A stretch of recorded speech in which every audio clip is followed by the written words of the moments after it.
Pernah kepikiran nggak gimana kalau sebuah program bantuan sosial itu nggak cuma berhenti pas barangnya diserahin, tapi justru jadi awal dari sebuah kemandirian ekonomi? Nah, kali ini kita mau bedah sebuah inovasi yang menurut saya cerdas banget, namanya Kemas Telur.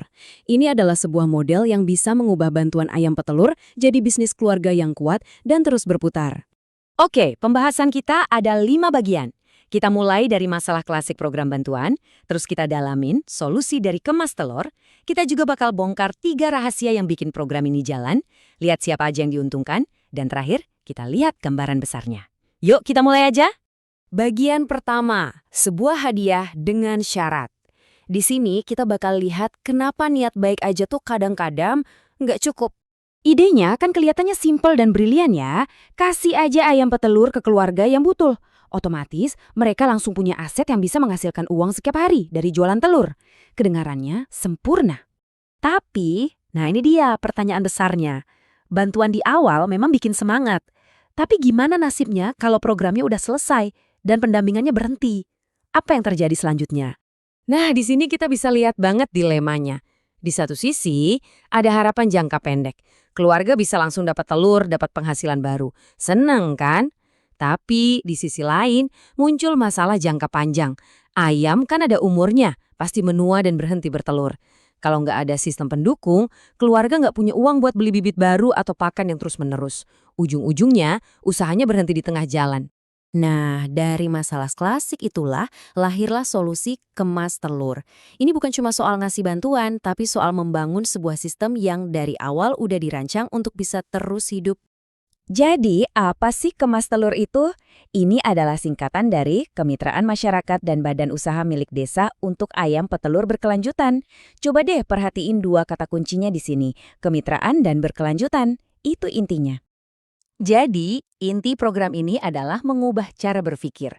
Dari yang tadinya cuma sebagai penerima bantuan, mereka diubah menjadi pemilik bisnis. Dan perubahan ini bisa terjadi karena ada kemitraan yang saling menguatkan. Di dalam ekosistem ini ada 2 pemain utamanya. Pertama ya tentu saja keluarga penerima manfaat atau KPM. Merekalah yang jadi produsennya. Terus yang kedua ada BUMDes atau badan usaha milik desa yang perannya jadi jangkar bisnisnya yang menopang para keluarga ini. Sekarang yuk kita bedah mesinnya. Apa sih yang bikin sistem ini benar-benar bisa jalan dan nggak mandek? Ternyata ada 3 elemen pengunci yang jadi rahasianya.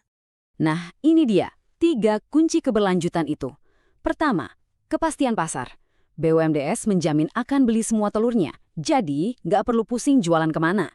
Kedua, kepastian pasokan. BUMDes bantu sediain akses ke pakan dan obat-obatan. Dan ketiga, ini yang paling krusial, kepastian modal, lewat sistem tabungan wajib. Yuk kita bahas lebih dalam. Coba bayangin deh, 2 kunci pertama itu aja udah langsung menghilangkan 2 kekhawatiran terbesar peternak skala kecil kan? Nanti siapa yang mau beli telur saya? Sama, di mana saya bisa dapat pakan yang bagus dan harganya pas. Dengan adanya BUMDes sebagai mitra, 2 masalah vital ini langsung beres. Kutipan ini benar-benar nangkep jiwanya Kemas Telur. Tujuannya itu bukan untuk menciptakan ketergantungan baru, tapi justru sebaliknya untuk memutus mata rantai ketergantungan itu. Caranya, ya dengan memberdayakan keluarga buat menjalankan bisnis mereka sendiri. Nah, ini dia pertanyaan pamungkasnya. Gimana caranya memastikan usaha ini nggak berhenti pas siklus pertama selesai? Gimana mereka bisa beli bibit ayam baru buat lanjut ke siklus berikutnya tanpa harus minta-minta bantuan lagi? Jawabannya ada di kunci yang ketiga tadi, tabungan wajib. Inilah mesin finansialnya, jantung dari program Kemas Telur yang memastikan roda bisnis ini bisa terus berputar sendiri. Mekanismenya ini pinter banget. Jadi setiap kali telur mereka terjual ke BUMDes, 15% dari hasilnya itu nggak dikasih dalam bentuk uang tunai, tapi langsung cus masuk ke rekening tabungan wajib. Jadi keluarga tetap dapat 85% buat kebutuhan sehari-hari, sementara 15% sisanya otomatis diinvestasikan lagi buat masa depan bisnis mereka. Dan uang di tabungan ini nggak bisa diambil sembarangan loh. Penggunaannya dikunci cuma untuk tujuan-tujuan strategis. Buat beli bibit ayam baru pas waktunya regenerasi, buat beli pakan kalau ada kondisi darurat, atau buat perbaikan kecil di kandang. Jadi ini bukan sekedar tabungan, ini adalah dana untuk regenerasi usaha. Oke, terus Apa dampaknya secara lebih luas? Nah, sistem ini dirancang sebagai sebuah win-win solution di mana semua pihak yang terlibat ikut merasakan manfaatnya. Tabel ini menjelaskannya dengan sangat baik.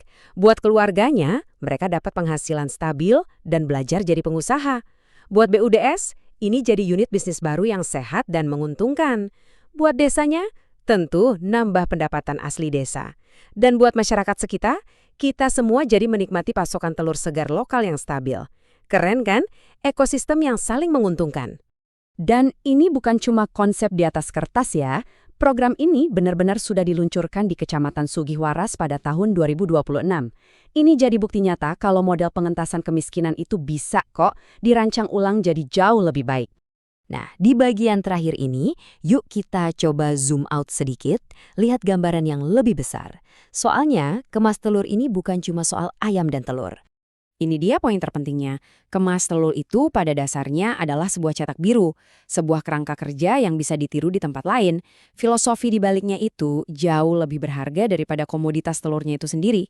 Jadi, apa aja resep utamanya yang bisa kita ambil? Pertama, jangan kasih bantuan dalam ruang hampa. Tapi gandengkan dengan mitra bisnis lokal kayak BUMDes. Kedua, jangan cuma fokus di produksi, bereskan juga masalah pasar dan pasokannya sekaligus. Dan ketiga yang paling penting, tanamkan dari awal sebuah mekanisme agar modalnya bisa berputar lagi. Hal ini membawa kita ke pertanyaan penutup. Kalau model kemitraan, kepastian pasar, dan tabungan wajib ini bisa berhasil untuk ayam petelur di Sugihwaras, mungkinkah cetak biru yang sama bisa dipakai untuk memperbaiki program-program bantuan lain? Untuk komoditas lain di seluruh penjuru dunia? Gimana menurut Anda?